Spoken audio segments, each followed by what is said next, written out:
আমি ওই ব্যক্তিকে জান্নাতের আঙ্গিনায় একটা ঘরের গ্যারান্টি দেই যে ব্যক্তি তর্ক করার সময় নিজে হক এটা জেনেও সে তর্ক থামিয়ে দেয়। অনেক সময় হয় না, অনেকে পায়ে পাড়া দিয়ে ঝগড়া করতে আসে, এরকম আছে না নাই? আপনি চুপচাপ দেখবেন একটা বাজে কমেন্টস করতেছে, আবার কমেন্টের নিচে কমেন্ট, আবার গালি, হ্যাঁ আছে না এরকম? বিষ্ণু বলেন নিজে হক এটা জানার পরেও আর যাতে তর্ক না বাড়ে, যে তর্ক থামিয়ে দেয় জান্নাতের আঙ্গিনায় তাকে আমি একটা ঘরের গ্যারান্টি দেই। ওয়াবিবাইতিন ফি ওয়াসাতিল জান্নাতি লিমান তারাকাল কাযিবা ওয়া ইন কানা মাযিহান। আর ওই ব্যক্তিকে আমি জান্নাতের মাঝখানে একটা ঘরের গ্যারান্টি দেই যে ব্যক্তি কৌতুক করার সময়ও মিথ্যা পরিহার করে।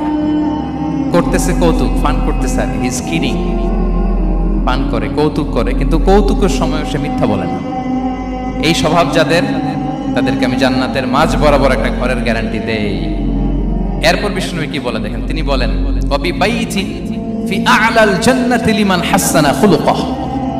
আর জান্নাতের একেবারে হাইস্ট পিক অফ প্যারাডাইস, জান্নাতের সর্বোচ্চ স্তরে আমি একটা ঘর বা একটা বাসভবনের গ্যারান্টি ওই ব্যক্তিকে দেই যে তার আচরণটা সুন্দর করেছে,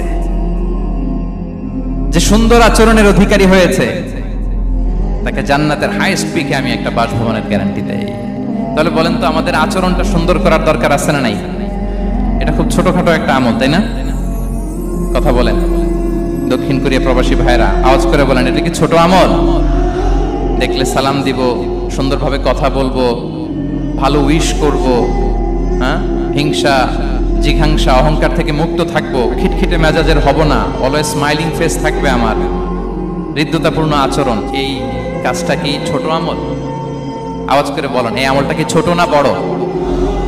প্রিয় ভাইরা, বিষ্ণু ইসলাম সবার সাথে এরকম মাধুর্যতাপূর্ণ আচরণ করতেন, ছোট থেকে বড়, নারী থেকে পুরুষ, বন্ধু থেকে শত্রু, সবার সাথে সুন্দর আচরণ করতেন।